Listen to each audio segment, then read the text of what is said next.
Hello everyone, welcome back to our channel. তো তোমরা সবাই কেমন আছো? আশা করি অনেক ভালো আছো, আর আমিও অনেক ভালো আছি। তো অনেক দিন ধরে ব্লগ দেওয়া হচ্ছে না, কারণ আমার শরীরটা একটু খারাপ যাচ্ছে। আমি একদমই আমার প্রচণ্ড শরীর খারাপ খারাপ হয়ে যায় আর কি, প্রায় প্রায়। তো সেই জন্য আমি ব্লগ দিতে পারছি না, আমার এখনও শরীর খারাপ। সেই জন্য আমি লং ব্লগ তো দিতে পারছিও না, আমার মাঝে মাঝে গ্যাপ চলে যাচ্ছে। তো প্লিজ তোমরা এটাকে একটু ম্যানেজ করে আমার সঙ্গে থেকো, আমার পাশে থেকো। আর যারা আমাকে অটোমেটিকলি প্রচুর সাপোর্ট করেছো তাদেরকে অনেক অনেক থ্যাঙ্কস। থ্যাঙ্কস বলে কি বলবো, এটা বলা আমার উচিত নয়, কারণ তোমরা আমার একটা ছোট্ট পরিবার। আর অনেক ভালোবাসা ভালোবাসি, তাই জন্য আমি তোমাদেরকে থ্যাঙ্কস বলছি না, কারণ তোমরা আমাকে এত সাপোর্ট করছো। আমার এটা অনেক বড় ব্যাপার একটা। তো যাই হোক, এত সাপোর্ট করার জন্য অনেক ভালোবাসার অনেক অনেক থ্যাঙ্কস। তো আজকে আমি যাব একটা স্টুডেন্টের বার্থডে, আর আজকে আমার বিকেলে নাচের ক্লাস ছুটি আছে। তো আমি না বার্থডে বাড়িতে যাব, আমি আর আন্টি যাব। তো এখনও রেডি হয়নি, রেডি হব। আর কিভাবে রেডি হয়েছে, কি ড্রেস পরে আছি, সেটা অবশ্যই তোমাদেরকে দেখাবো। আর ভিডিওটা কিন্তু অবশ্যই এন্ড পর্যন্ত দেখবে, একটুও মিস করবে না। তো চলো রেডি হয়ে তারপর তোমাদের সঙ্গে দেখা হবে। টাটা।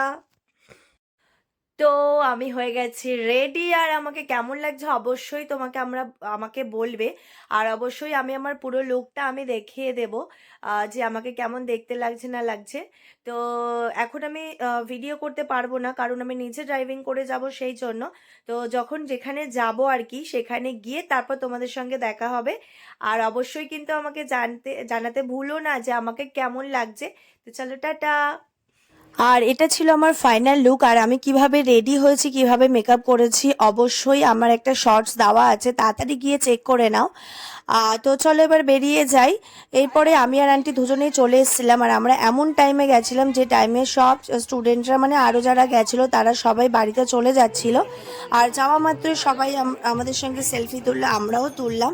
আর এটা হলো গেটের মুখে বেলুন দিয়ে খুব সুন্দর ডেকোরেশন করেছে, আর এখানে স্যান্টাক্লজও সেজেছিলেন একজন। যাই হোক, তারপরে আমরা এখন উপরে যাচ্ছি, কারণ উপরেও কেক কাটিং করেছিল, যেখানে ওর মা ছিল সেখানে নিয়ে যাচ্ছিল। আর আমরা এখানে জুতো খুলছিলাম, কারণ সিঁড়ি থেকে ওঠার সময় একটা ঠাকুর ঘর ছিল, সেই জন্য। তো জুতো খোলার পর আমরা উপরে গেলাম, আর উপরে গিয়ে দেখলাম আরও সুন্দর ডেকোরেশন করেছে, ছাদের মধ্যে। আর এখানে স্টুডেন্টের মা দেখো নেচেই যাচ্ছে, কারণ উনি নাচতে ভীষণ ভালোবাসে। তো এখানে খুবই, যেহেতু অনেক রাত হয়ে গেছিলো, কেউ ছিল না, সেই জন্য আমি আর আন্টি ছিলাম। আর এখানে আন্টি আর আমাকে খুবই টানাটানি করছিল নাচ করার জন্য। তো আমি বললাম তুমি নাচো, আর এখানে বার্থডে গার্লকে উইশ করলাম, গিফট দিলাম। আর আন্টিকে দেখো এখানে নাচ করাচ্ছিল, আমি ভিডিও করছিলাম। আর বার্থডে গার্লকে কেমন লাগছে অবশ্যই জানিও কিন্তু। আর এখানে ফ্যামিলির সবাই ছিল, যারা সবাই নাচানাচি করছিল বসে বসে, আমি দেখছিলাম। আর এখানে আমি আর আন্টি ভীষণ পরিমাণে বোর হচ্ছিলাম, কারণ আশেপাশে কেউ ছিল না। তো আমি আর আন্টি দুজনের সঙ্গে কথা বলছিলাম। রাত হয়ে গেছিলো বলে খাওয়ার ওখানে চলে গেলাম। খাওয়ার ওখানে গিয়ে সবার প্রথমে একটু পকোড়া খেয়ে নিলাম, ফুচকা কফি অনেক কিছুই ছিল। যেহেতু রাত করে গেছিলাম, সেই জন্য কিছু খাইনি, শুধু পকোড়াটাই খেয়েছি। এটা ছিল খাওয়ার জায়গা। খাওয়ার জায়গা, এখানে মেনু কার্ড তোমাদের দেখিয়ে দিলাম। আর যেহেতু আমার শরীর খারাপ ছিল, সেহেতু বেশি কিছু খেতে পারিনি, কিন্তু খাবারগুলো খুবই ভালো ছিল। প্রত্যেকটা আইটেম খুবই সিম্পল ছিল, খুব ভালোও ছিল। তো খাওয়া দাওয়ার পর আইসক্রিম, শীতকাল তো কী হয়েছে, আইসক্রিম খেতেই হবে। তো আইসক্রিম খেতে খেতে আমি আর আন্টি চলে এলাম বাড়ি। আর আসার পথে বুবাই আমাকে নিয়ে এলো, যেহেতু অনেকটা রাত হয়ে গেছিলো।